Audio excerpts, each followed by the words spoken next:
नमस्कार, न्यूज 24 घडामोडीमध्ये आपलं स्वागत आहे। अहमदनगर दक्षिण लोकसभा मतदारसंघामध्ये प्रचाराचा वेग वाढू लागला असून महायुतीचे उमेदवार डॉक्टर सुजय विखे यांच्या पत्नी धनश्री विखे देखील प्रचारासाठी रिंगणामध्ये उतरलेल्या पाहायला मिळतात। प्रभाग क्रमांक 6 शिवतीर्थ गार्डन भारत कॉलनी भुतकरवाडी या ठिकाणी त्यांनी महिलांशी संवाद साधला। यावेळी डॉक्टर सुजय विखे यांनी केलेल्या विकास कामांची माहिती देत सुजय विखे यांना मोठ्या मताधिक्याने विजयी करण्याचं आवाहन केलं। यावेळी प्रभाग क्रमांक 6च्या नगरसेविका पल्लवी जाधव यांनी कार्यक्रमाचे प्रास्ताविक केलं।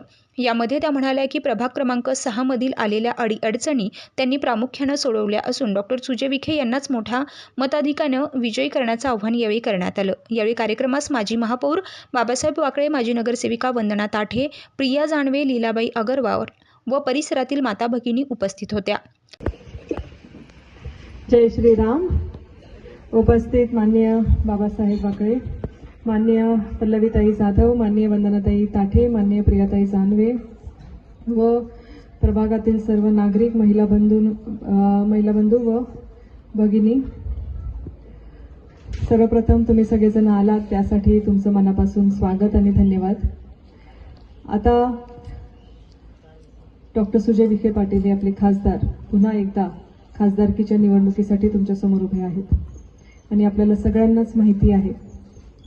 आता तुम्ही सुशिक्षित वर्ग आहात, त्याच्यामुळे मला काही तुम्हाला खूप डिटेल सांगण्याची गरज नाही, पण एक वरवर सांगते की हे इलेक्शन कशासाठी आहे हे आधी जाणून घेणं खूप जास्त गरजेचं आहे की तुम्ही मतदान का बरं करणार आहात, कशासाठी करणार आहात, तुमचा उमेदवार तुम्ही का म्हणून या उमेदवाराला तुम्ही मतदान द्यायचं याचं फक्त मी थोडंसं तुम्हाला सांगेन।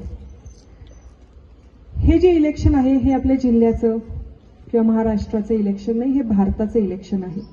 म्हणजे आज प्रभाग क्रमांक 6 मधील शिवतीर्थ गार्डन मध्ये धनश्री ताई सुजय विखे यांच्या प्रचार दरम्यान आपले लाडके महापौर माननीय बाबासाहेबजी वाकळे साहेब व व्यासपीठावरील धनश्रीताई पल्लवीताई जाधव, प्रिया दानवे व माझ्या माता भगिनी आवर्जून सगळ्या जणी उपस्थित राहिल्या, त्याबद्दल मी तुमचं मनपूर्वक स्वागत करते व आभारही व्यक्त करते।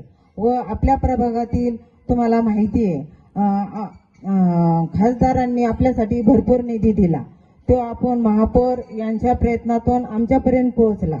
तर इथून पुढे बी दादा येणार आहे याची गॅरंटी आहेच आहे आपल्याला, तरी पण मी माझ्या माता भगिनींना सांगते जेणेकरून आपल्या जवळ जे जे आपले नातेवाईक असतील किंवा अजून कोणी असेल तर त्यांना बी माझ्या वतीने सांगा की दादांना येत्या 13 तारखेला कमळाच्या बटन दाबून कसं विजय होईल याचा प्रयत्न जरूर आपण करावा, ही माझ्या परिवाराच्या वतीने मी आपल्याला सांगू इच्छिते की कमळ व आपलं पंतप्रधान मोदी झाले पाहिजे। मोदींनी आपल्याला भरपूर सुविधा व भरपूर योजना दिलेल्या आहेत, साधारणतः कन्या योजना, 60 वर्षातील महिलांना योजना, परत श्रावण बाळ योजना, अशा भरपूर काही योजना आल्या। तर ह्या पुढे बी जर आपले पंतप्रधान झाले तर भरपूर योजना आणू आपण महापौरांच्या माध्यमातून, आपल्या सुजयदादांच्या माध्यमातून व आमच्या माध्यमातून आम्ही सदैव तुमच्यासाठी तत्पर उभे राहू, ही मी माझे बोलून 2 शब्द संपवते व माझ्या माता भगिनींना येत्या 13 तारखेला कमळाचं बटन दाबून सुजयदादांना विजयी करा, ही नम्र विनंती करते। आज प्रभाग क्रमांक 6 मध्ये लोकसभेची निवडणूक जवळ आली असून महायुतीचे अधिकृत उमेदवार डॉक्टर सुजयदादा विखे पाटील यांच्या प्रचारार्थ आज सौ धनश्रीताई सुजयदादा विखे पाटील हे आपल्याशी संवाद साधायला येणार आहेत। तर त्यासाठी इथे जेवढे जमलेत त्या सगळ्यांचे सर्वप्रथम मी सगळ्यांचं स्वागत करते आणि आज इथं उपस्थित असलेले लोकसभा निवडणूक प्रमुख तथा माजी महापौर बाबासाहेब वाकळे पाटील यांचं सर्वप्रथम मी स्वागत करते। नंतर नगरसेविका सौ वंदनाताई ताठे यांचंही मी स्वागत करते आणि सौ प्रियाताई जानवे यांचंही मी स्वागत करते। आज इथे आपल्या ज्येष्ठ नागरिक पक्षाशी एकनिष्ठ असलेल्या अग्रवालताई सुद्धा आलेले आहेत, तर त्यांचंही मी इथे स्वागत करते। तर आज ही जी संवाद साधण्यासाठी ताई जी येणार आहेत आपल्याकडं, तर आज दादांनी आपल्या विभागामध्ये जेवढे विकास कामं केलेले आहेत तर ते सगळे कामं आणि इथून पुढं जे काही जर दादा आता जर खासदार झाले तर अजून काही राहिलेली कामं, तर हे सगळे कामं विकास कामं हे झपाट्याने होण्यासाठी तसेच दादांना प्रोत्साहन देण्यासाठी आपण सगळ्यांनी आज ही बैठक आयोजित केली आहे. तरी सगळे उपस्थित राहिले त्याबद्दल मी सगळ्यांचे आभार मानते आणि माझे 2 शब्द संपवते.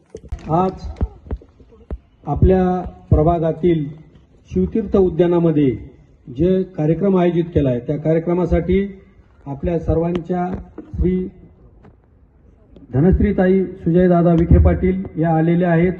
तसेच या प्रभागाच्या नगरसेविका वंदनाताई ताटे असतील, पल्लवीताई जाधव असतील, आपल्या अगरवाल मॅडम असेल, आपल्या जानवेताई असतील आणि समोर बसलेल्या सर्व माता भगिनी, ज्येष्ठ नागरिक सर्वांचं मी स्वागत करतो. आणि आपल्या प्रभागात विशेष करून धनश्रीताईंचं स्वागत करतो. ताई, ह्या सर्वांच्या माध्यमातून मी आपल्याला सांगू इच्छितो, ह्या नगरमधील सर्वात जास्त लीड आम्ही आमच्या भागातून देऊ एवढं मी आपल्याला आश्वासन देतो. आणि ते देण्यामागचं कारण पण आहे, सुजयदादांनी या भागामध्ये भरपूर निधी दिलेला आहे. ह्या भागावर सुजयदादांचं विशेष लक्ष आहे आणि माता भगिनींसाठी मोदीजींनी जितकं काम केलं या आधीच्या कुठल्याही पंतप्रधानांनी काम एवढं केलं नसेल एवढं काम माननीय पंतप्रधानांनी केलेलं आहे. सुजयदादांनी प्रत्येक प्रभागामध्ये निधी दिलेला आहे. आज आपण पाहतो, खासदार कधी पहिले भेटत नव्हते, काय नव्हते, पण आज सुजयदादांनी प्रत्येक भागामध्ये येऊन आपल्या नगर शहरामध्ये प्रत्येक प्रभागामध्ये निधी दिलेला आहे. आणि हे नगर कसं सुधरण, पुण्या आणि जे संभाजीनगर आहे त्याच्याशी कशी आपल्याला हे कॉम्पिटिशन करता येईल यासाठी त्यांचं नियोजनबद्ध काम चालू असतं. ते अत्यंत अभ्यासू व्यक्तिमत्व आहे, सुशिक्षित व्यक्तिमत्व आहे. त्यामुळं आपण त्यांना निवडून द्यायचं आणि त्यामध्ये आपला वाटा सिंहाचा असला पाहिजे. आपण म्हणतो खारीचा वाटा, खारीचा नाही. आता निधी घेताना जर आपण जास्त घेतो तर आपण मतदानरूपी सुद्धा दान हे जास्तच दिलं पाहिजे. माझ्याकडे भरपूर बोलायला आहे, महिलांबद्दल भरपूर कार्यक्रम मोदीजी आणि सुजयदादांनी केलेले आहेत, पण ते सर्व आपल्याला आपल्या धनश्रीताई सांगणार आहे. म्हणून मी जास्त न बोलता, आज महिलांचा कार्यक्रम आहे. आज महिलांना मोदीजींनी 50% आरक्षण दिलेलं आहे, त्यामुळे महिलांवर त्याच बोलतील आणि मी थांबतो. धन्यवाद. प्रतिनिधी स्वामी गोसावी, न्यूज 24 घडामोडी, अहमदनगर.